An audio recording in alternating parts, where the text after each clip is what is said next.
কুমিল্লায় ৬টি পৌর নির্বাচনী এলাকা এখন প্রচারণায় মুখর।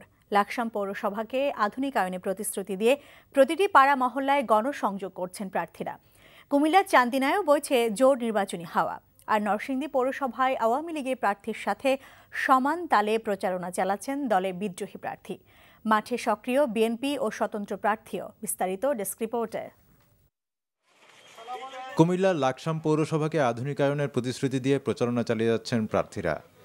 প্রচারণায় অংশ নেওয়ার পাশাপাশি এই পৌরসভায় বিএনপির মেয়র প্রার্থী ও পৌর বিএনপির সভাপতি হুমায়ুন পারভেজের স্ত্রী শাহনাজ আক্তার সরকারি দলের প্রভাবমুক্ত নির্বাচন অনুষ্ঠানের দাবি জানান। আর ভোটারদের মন জয় করতে নানা প্রতিশ্রুতি দিচ্ছেন আওয়ামী লীগের প্রার্থী অধ্যাপক আবুল খায়ের। সরকারের উন্নয়নের অগ্রযাত্রাকে আরো এগিয়ে নিয়ে যাওয়ার জন্য জনগণ বিপুল ভোটে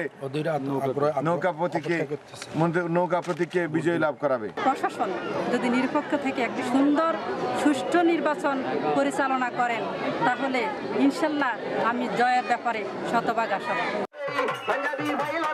পৌর নির্বাচনে কুমিল্লার চান্দিনায় মেয়র পদে প্রতিদ্বন্দ্বিতা করছেন ৫ জন। তবে লড়াই হবে বিএনপি, আওয়ামী লীগ ও আওয়ামী লীগ থেকে পদত্যাগকারী এক স্বতন্ত্র প্রার্থীর মধ্যে। সুশীল সমাজের লোকজনদেরকে নিয়ে পৌরসভাকে আমি একটা এ গ্রেড পৌরসভা, প্রথম শ্রেণীর পৌরসভা রূপান্তরিত করব। আমাদের যে অসমাপ্ত কাজগুলা এবং 5 বছরের যে কাজগুলো আমরা উন্নয়নের আওতায় এনেছি সেই কাজগুলো যাতে সুন্দরভাবে বাস্তবায়ন করতে পারি। অন্যদিকে নরসিংদী পৌরসভায় আওয়ামী লীগ ও বিএনপির মেয়র প্রার্থীর সাথে সমানতালে গণসংযোগ করছেন আওয়ামী লীগের বিদ্রোহী প্রার্থী।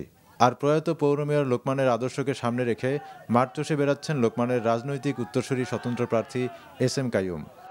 আমি নরসিংদীবাসীর কাছে সেই অসমাপ্ত কাজগুলো এবং লোকমানের যে স্বপ্ন, সেই অসমাপ্ত কাজ এবং সেই স্বপ্ন পূরণের জন্য আমি আবারও সহযোগিতা এবং সুযোগ চাচ্ছি। নরসিংদীর মানুষকে নিয়ে আবার এই মাদক ব্যবসায়ী সিন্ডিকেট, এই সন্ত্রাসী, চাঁদাবাজি এবং ছিনতাইকারীদেরকে হটিয়ে আবার বাসযোগ্য নরসিংদীর মানুষকে ইনশাল্লাহ উপহার দেব। সন্ত্রাস বললেন, যানজট বললেন, জনগণকে সাথে নিয়ে আমরা একটা সুন্দর নরসিংদী আমরা উপহার দেব ইনশাল্লাহ। তবে ভোটাররা বলছেন দল নয়, যোগ্য প্রার্থী যিনি সন্ত্রাস ও মাদক নির্মূলে কাজ করবেন তাকেই বেছে নেবেন তারা। এমন একটা প্রার্থী আমরা চাই যে এই প্রার্থী যাতে এটা প্রথম তার কাম থাকবে সন্ত্রাস মুক্ত, মাদক দ্রব্য মুক্ত এবং রাস্তাঘাট যাতে পরিষ্কার পরিচ্ছন্ন থাকে। সব হিসেব নিকেশ মেলাতে অপেক্ষা করতে হবে 30 ডিসেম্বর পর্যন্ত।